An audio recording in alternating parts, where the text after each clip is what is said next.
Students, आज हम discuss करेंगे प्रोटीन्स पे कि प्रोटीन्स क्या होते हैं, किस तरीके से ये हमारी बॉडी के लिए यूज़फुल हैं। सबसे पहले हम देखते हैं कि प्रोटीन्स है क्या चीज़। तो स्टूडेंट्स, प्रोटीन्स जो हैं दीज आर पॉलीपेप्टाइड्स। ये क्या है जी? पॉलीपेप्टाइड्स हैं। और पॉलीपेप्टाइड समझने के लिए हमें सबसे पहले पेप्टाइड को समझना है और फिर पेप्टाइड के बेसिक कंपोनेंट्स को समझना है कि उसके क्या क्या कंपोनेंट्स हैं। स्टूडेंट, पेप्टाइड बेसिकली एक बांड को कहा जाता है। एक बांड का नाम है कि जिसमें हमारे पास दो अमाइनो एसिड एक दूसरे के साथ कंबाइन होते हैं इस तरीके से कि एक अमाइनो एसिड का कार्बोनाइल ग्रुप और दूसरे अमाइनो एसिड का अमाइनो ग्रुप आपस में बॉन्ड बनाते हैं, आपस में लिंकेज बनाते हैं with the release of water molecule को रिलीज करते हुए कंडेंसेशन रिएक्शन होता है और ये जो बॉन्ड बनता है इसको हम पेप्टाइड बॉन्ड कहते हैं। पेप्टाइड बॉन्ड समझने से पहले हम थोड़ा सा देखेंगे कि अमाइनो एसिड क्या होते हैं, उनकी स्ट्रक्चर किस तरह होती है और अमाइनो एसिड की कितनी टाइप्स हैं, ये हम देखते हैं। और फिर हम पेप्टाइड बॉन्ड की तरफ आएंगे और फिर हम पॉलीपेप्टाइड की तरफ आएंगे और फिर हम प्रोटीन की तरफ आएंगे।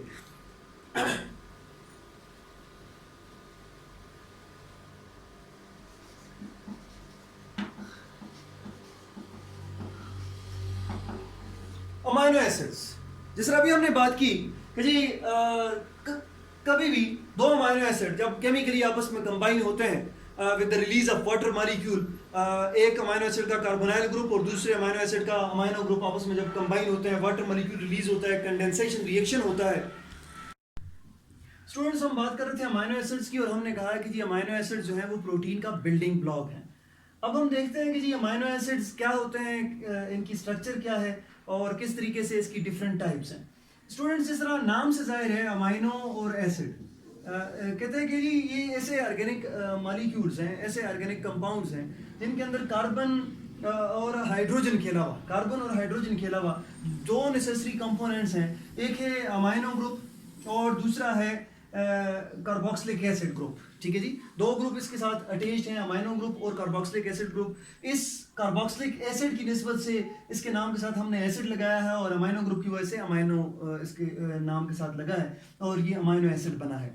अमाइनो एसिड हर ऐसा ऑर्गेनिक मॉलिक्यूल जिसके साथ एक तरफ कोई कार्बन चेन और एक कार्बन के साथ एक तरफ हाइड्रोजन, एक तरफ कोई भी अल्काइल ग्रुप की कोई चेन, ये सर्कुलर भी हो सकती है, ये स्ट्रेट चेन भी हो सकती है, इसके अंदर कोई और कंपोनेंट्स भी मौजूद हो सकते हैं, कोई ऐसे नाइट्रोजनस कंपाउंड्स हो सकते हैं, कोई सल्फर कंटेनिंग कंपाउंड्स हो सकते हैं।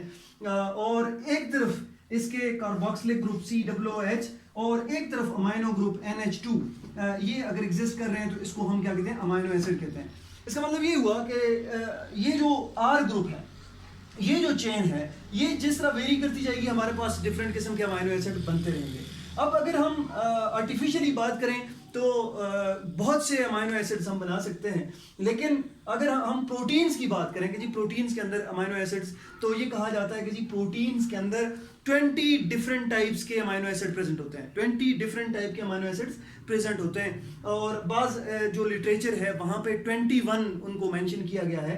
हाउएवर 20 अमाइनो एसिड्स, ज़्यादातर लिटरेचर के अंदर 20 अमाइनो एसिड्स इनको कंसिडर किया जाता है। 20 अमाइनो एसिड्स ऐसे हैं जो हर प्रोटीन के अंदर एग्जिस्ट करते हैं और इस निस्बत से इन अमाइनो एसिड्स को बाकियों से डिफरेंशिएट करने के लिए हम कहते हैं कि जी ये क्या है? ये स्टैंडर्ड अमाइनो एसिड्स हैं। स्टैंडर्ड अमाइनो एसिड्स वो अमाइनो एसिड्स जो प्रोटीन सिंथेसिस के अंदर इन्वॉल्व होते हैं, प्रोटीन बनने के अंदर इन्वॉल्व होते हैं, उनको हम स्टैंडर्ड अमाइनो एसिड कहते हैं। स्टूडेंट्स, स्टैंडर्ड अमाइनो एसिड की दो फर्दर सब टाइप्स हैं। एक को हम एसेंशियल अमाइनो एसिड और एक को हम नॉन एसेंशियल, ये थोड़ी देर बाद हम देखते हैं। तो सबसे पहले हम बात करेंगे कि किस तरीके से दो अमाइनो एसिड एक दूसरे के साथ कंबाइन होते हैं और आपके पास बनता है पेप्टाइड बॉन्ड। जस्ट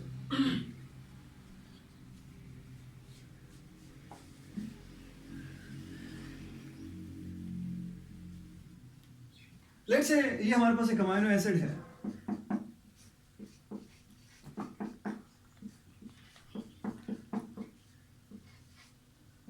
ये उसकी अल्काइल चेन है, कोई भी कार्बन चेन है और ये इंटरेक्ट करता है एक दूसरे अमाइनो एसिड के साथ, जिसमें COOH है, एक तरफ NH2 है, अमाइनो ग्रुप है और एक तरफ अल्काइल चेन है।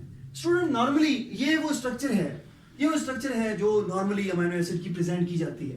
हाउएवर अमाइनो एसिड जब एग्जिस्ट करता है तो इस फॉर्म में एग्जिस्ट नहीं करता, ये ज्विटराइन की फॉर्म में एग्जिस्ट करता है। ज्विटराइन क्या होता है कि जी इस कार्बोक्सिलिक ग्रुप का जो हाइड्रोजन है, इस कार्बोक्सिलिक ग्रुप का जो हाइड्रोजन है ये अपने आप को शिफ्ट करता है यहाँ पे, नॉर्मली ये यहाँ पे शिफ्टेड होता है और ये NH2 के बजाय NH3 बन जाता है। ये हाइड्रोजन एज अ प्रोटॉन काम करता है तो इसके ऊपर पॉजिटिव चार्ज आ जाता है और यहाँ पे ये एक प्रोटॉन मिस हो जाता है। एक प्रोटॉन मिस होने की वजह से यहाँ पे नेगेटिव चार्ज होता है। तो इस नेगेटिव, एक तरफ नेगेटिव चार्ज और एक तरफ पॉजिटिव चार्ज की वजह से दो पोल जनरेट होते हैं। ये जो पोलर किस्म का अमाइनो एसिड है इसको ज्विटराइन कहा जाता है। लेकिन हम फिलहाल समझने की हद तक हम वही स्ट्रक्चर ड्रा करते हैं कि जी एक तरफ अमाइनो ग्रुप NH2 है, दूसरी तरफ COOH मौजूद है और ये इंटरेक्ट कर रहा है। मैं इस NH2 को थोड़ा सा एक्सपेंड करके लिखता हूँ ताकि जी मजीद आपको क्लियर हो। नाइट्रोजन है, इसके साथ दो हाइड्रोजन ने बॉन्ड बनाया हुआ है, एक हाइड्रोजन यहाँ पे है, नेक्स्ट से दूसरी हाइड्रोजन यहाँ पे है। अब ये एक अमाइनो एसिड दूसरे अमाइनो एसिड के साथ जब इंटरेक्शन करता है तो होता ये है कि जी दूसरे अमाइनो एसिड का हाइड्रोजन ग्रुप इंटरेक्ट करता है with the hydroxyl group of this amino acid. इस अमाइनो एसिड के हाइड्रोक्सिल ग्रुप के साथ इंटरेक्ट करता है। जब इंटरेक्ट करता है तो as a result H hydrogen और हाइड्रोक्सिल जब आपस में कंबाइन होते हैं तो यहाँ पे वाटर बनता है, वाटर मॉलिक्यूल रिलीज आउट हो जाता है। वाटर मॉलिक्यूल जब रिलीज हो गया यहाँ पे ये स्ट्रक्चर रहेगी। ये स्ट्रक्चर जब रहेगी तो हम कहते हैं जी कि ये अब ये जो रिएक्शन हुआ ये कंडेंसेशन रिएक्शन है because water molecule has been evolve. Water molecule जो है इसमें से रिलीज हो चुका है। अब रिजल्टिंगली ये जो अमाइनो एसिड था ये इसका जो नाइट्रोजन है इसका एक बॉन्ड जो है वो वैलेंस हो चुका है। यहाँ पे उसकी वैलेंसी 1 है और यहाँ पे भी एक वैलेंस जो है वो जनरेट हो गया है। तो ऑक्सीजन अपने आप को कुछ यूं अरेंज करता है कि जी ये डायरेक्टली नाइट्रोजन के साथ। अब ये जो बॉन्ड यहाँ पे बना है, इसको हम क्या कहते हैं? पेप्टाइड बॉन्ड कहते हैं। क्या कहते हैं जी? पेप्टाइड बॉन्ड कहते हैं। अब स्टूडेंट्स दो अमाइनो एसिड जब आपस में कंबाइन होते हैं तो एक पेप्टाइड बॉन्ड बनता है। दो अमाइनो एसिड जब आपस में कंबाइन होते हैं तो एक पेप्टाइड बनता है। और जब तीन अमाइनो एसिड, फर्ज करें यही चेन किसी तीसरे अमाइनो एसिड के साथ इंटरेक्ट करती है और वहां पे भी एक पेप्टाइड बॉन्ड बनता है, तो अब तीन अमाइनो एसिड आपस में कंबाइन हो गए हैं। एज अ रिजल्ट कितने पेप्टाइड बॉन्ड हमारे पास बने? दो पेप्टाइड बॉन्ड बने। इस स्ट्रक्चर को हम क्या कहेंगे? डाइपेप्टाइड कहेंगे। जब तीन अमाइनो एसिड इकट्ठे हो गए, चार अमाइनो एसिड इकट्ठे हो गए तो तीन पेप्टाइड बॉन्ड बनेंगे, उसको हम ट्राइपेप्टाइड कहेंगे। इसी तरीके से टेट्रापेप्टाइड और कहते हैं कि जी थोड़े से 10 से ऊपर हो जाए तो उसको हम ओलिगोपेप्टाइड कहते हैं। क्या कहते हैं? ओलिगोपेप्टाइड। और 20 तक ऑलमोस्ट ओलिगोपेप्टाइड और 20 के बाद हम उसको क्या कहते हैं? पॉलीपेप्टाइड कहते हैं। क्या कहते हैं? पॉलीपेप्टाइड। अब स्टूडेंट्स जो प्रोटीन्स होते हैं वो क्या होते हैं? पॉलीपेप्टाइड्स होते हैं। वो क्या होते हैं? पॉलीपेप्टाइड्स होते हैं। इसका मतलब कि जी उनके अंदर जो अमाइनो एसिड की तादाद है वो मोर देन 20 और अक्सर तो हंड्रेड्स में होती है। तो मोर देन 20 अमाइनो एसिड जब अगर प्रेजेंट होंगे तो उसको हम क्या कहते हैं? पॉलीपेप्टाइड कहते हैं। और पॉलीपेप्टाइड बाज़ औक़ात एक सिंगल पॉलीपेप्टाइड जो है वो एक पूरे प्रोटीन को बनाता है और बाज़ औक़ात दो या दो से ज़्यादा पॉलीपेप्टाइड आपस में इकट्ठे होते हैं, सब यूनिट्स के तौर पे इकट्ठे होते हैं और वो एक प्रोटीन को बनाते हैं। तो प्रोटीन्स बेसिकली हम कह रहे थे कि जी क्या है? पॉलीपेप्टाइड हैं। और पॉलीपेप्टाइड क्या होते हैं? कहते हैं पॉलीपेप्टाइड पेप्टाइड्स के पॉलीमर्स हैं। और पेप्टाइड क्या होता है कि जब दो अमाइनो एसिड आपस में इकट्ठे होते हैं तो उनके दरमियान जो बनने वाला बॉन्ड है उसको हम पेप्टाइड बॉन्ड कहते हैं और ऐसे स्ट्रक्चर को हम पेप्टाइड कहते हैं। और पॉलीपेप्टाइड जब बहुत से अमाइनो एसिड आपस में इकट्ठे होते हैं और बहुत से पेप्टाइड बॉन्ड एक चेन के अंदर बनते हैं तो उसे हम क्या कहते हैं? पॉलीपेप्टाइड कहते हैं। अब स्टूडेंट्स हम बात करेंगे कि जी किस तरीके से जिस तरह अभी मैंने बात की थी कि जी हमारे पास अमाइनो एसिड्स की फर्दर दो क्लासेस हैं। ये अमाइनो एसिड जो प्रोटीन सिंथेसिस के अंदर इन्वॉल्व होते हैं उनको हम स्टैंडर्ड अमाइनो एसिड कहते हैं। और हमने कहा था कि स्टैंडर्ड अमाइनो एसिड्स की हमारे पास दो टाइप्स हैं। स्टैंडर्ड अमाइनो एसिड्स की हमारे पास दो टाइप्स हैं। With respect to human being अगर हम बात करते हैं स्टैंडर्ड अमाइनो एसिड की दो टाइप्स हैं। एक को हम कहते हैं एसेंशियल अमाइनो एसिड, एसेंशियल, और दूसरी को हम कहते हैं non essential amino acid, non essential. अब स्टूडेंट्स ये जो इस तरह नहीं है कि जी नॉन एसेंशियल का मतलब ये है कि जी ये प्रोटीन बनाने के लिए दरकार नहीं है और एसेंशियल का मतलब है ये प्रोटीन बनाने के लिए दरकार है। ये एसेंशियल भी दरकार है और नॉन एसेंशियल भी दरकार है। इसकी हम क्लासिफिकेशन करते हैं on the basis of their requirement in nutrition. Nutritional requirement के एतबार से हम इसको एसेंशियल और नॉन एसेंशियल में क्लासीफाई करते हैं। वो जो हमें हर सूरत के अंदर, जो हमारी बॉडी खुद सिंथेसाइज नहीं कर सकती, हमें हर सूरत अपनी डाइट के अंदर यूटिलाइज करने हैं, they are called as essential amino acid. They are called as essential amino acid means ये हमारी बॉडी इनको सिंथेसाइज करने की कैपेसिटी नहीं रख रही, हमने हर सूरत इनको डाइट के अंदर लेना है। They are necessary to be taken, they are essential to be taken in our diet. ये हमारी डाइट के अंदर इनको लेना जरूरी है, इस निस्बत से हम इनको एसेंशियल कहते हैं। और दूसरे जो हैं जिनको डाइट के अंदर लेना जरूरी नहीं है, हमारी बॉडी उनको खुद डायरेक्टली सिंथेसाइज कर सकती है या किसी एक अमाइनो एसिड को मॉडिफाई करके दूसरा सिंथेसाइज कर सकती है। इनको हम क्या कहते हैं? नॉन एसेंशियल कहते हैं। नॉर्मली हमारे पास नॉन एसेंशियल अमाइनो एसिड्स की जो है वो टाइप्स 11 डिफरेंट टाइप्स के नॉन एसेंशियल अमाइनो एसिड मौजूद हैं और 9 जो हैं वो एसेंशियल अमाइनो एसिड मौजूद है। इसका मतलब कि 9 अमाइनो एसिड वो हैं जो हमने हर सूरत अपनी डाइट के अंदर लेने हैं और 11 वो हैं जो हम अपनी डाइट के अंदर न भी लें तो हमारी बॉडी उसको सिंथेसाइज कर सकती है फ्रॉम अदर बायोमोलिक्यूल्स। इनको हम क्या कहते हैं? नॉन एसेंशियल अमाइनो एसिड कहते हैं। अब स्टूडेंट्स, चूंकि हम थोड़ी सी डिटेल्स के अंदर प्रोटीन्स की स्ट्रक्चर और इन सारी चीज़ों के अंदर हम थोड़ी देर बाद जाएंगे, थोड़ा सा हम एक सरसरी जायजा लेते हैं कि जी प्रोटीन्स की इंपॉर्टेंस क्या है, हमारी बॉडी के अंदर प्रोटीन की इंपॉर्टेंस क्या है।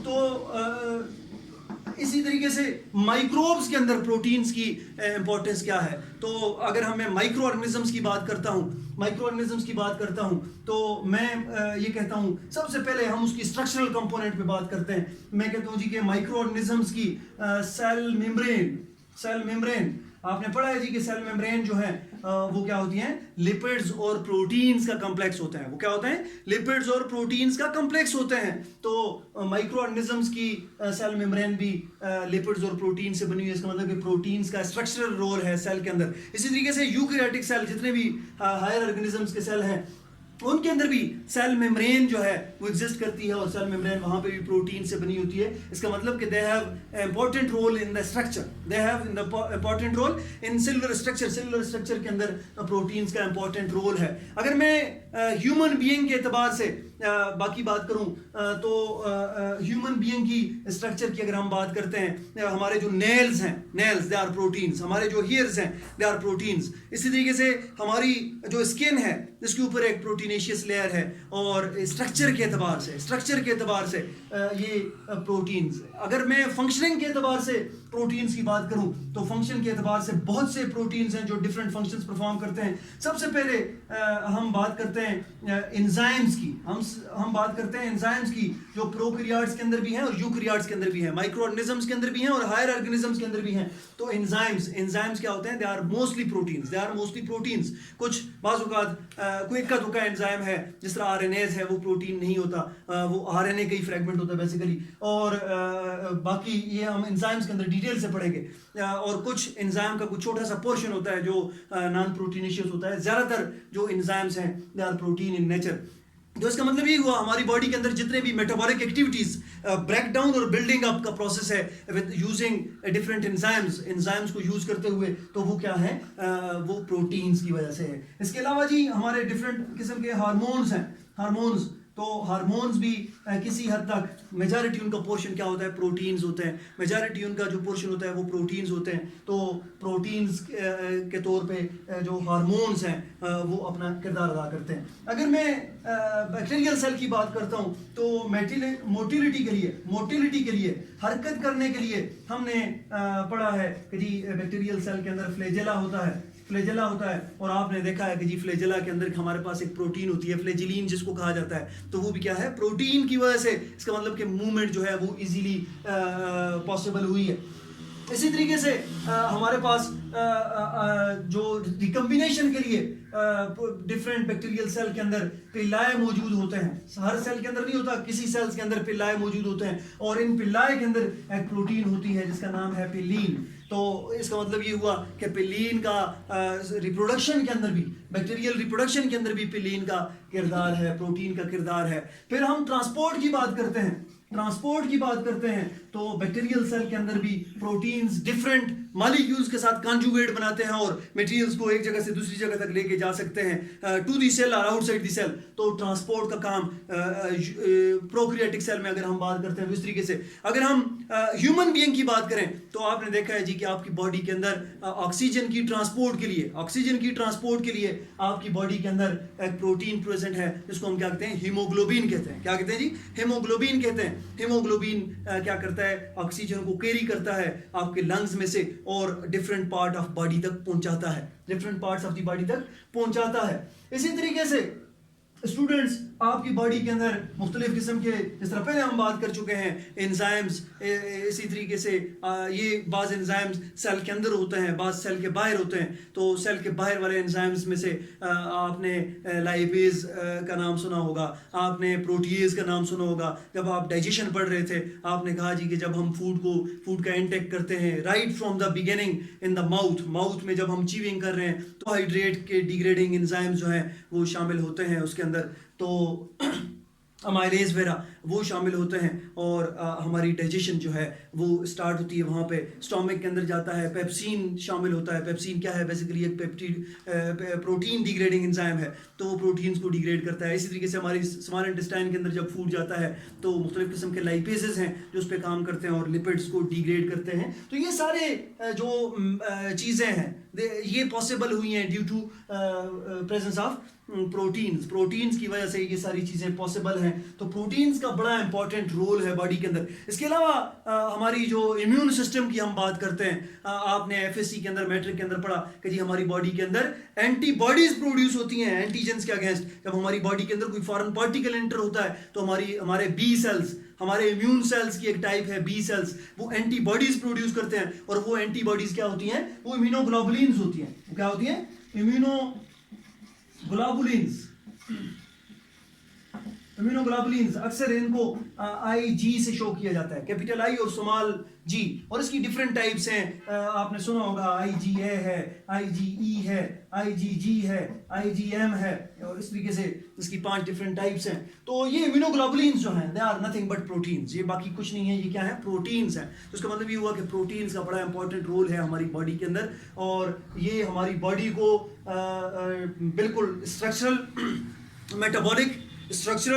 मेटाबॉलिक और साथ साथ डिफेंस जो ये रोल जो है प्रोटीन अदा करता है हमारी बॉडी के अंदर, और हमें जो है वो स्ट्रक्चर भी प्रोवाइड करता है, हमें डिफेंस भी प्रोवाइड करता है, ट्रांसपोर्ट ऑफ द मटेरियल भी प्रोवाइड करता है, और इस तरीके से ये सारे फंक्शन प्रोटीन परफॉर्म करते हैं। ये जनरल एक हमारा ओवरव्यू था प्रोटीन्स का। कल के लेक्चर में हमने बात करनी है प्रोटीन की प्राइमरी स्ट्रक्चर, सेकेंडरी और टर्शियरी स्ट्रक्चर पे, और हम बात करेंगे कि अमाइनो एसिड्स की डिफरेंट टाइप्स, ये जो फंक्शनल ग्रुप उसके साथ अटैच्ड हैं उसके बेस पे अमाइनो एसिड जो है हमारे पास बाज़-औक़ात जो है वो बेसिक नेचर के होते हैं, बाज़-औक़ात हमारे पास वो एसिडिक नेचर के होते हैं, और बाज़-औक़ात जो हैं वो न्यूट्रल नेचर के होते हैं। तो एम्फोटेरिक उनको कहा जाता है। तो amphoteric amino acid, acidic amino acid और बेसिक अमाइनो एसिड, ये सारी चीज़ें हम देखेंगे। तब तक अल्लाह हाफिज़।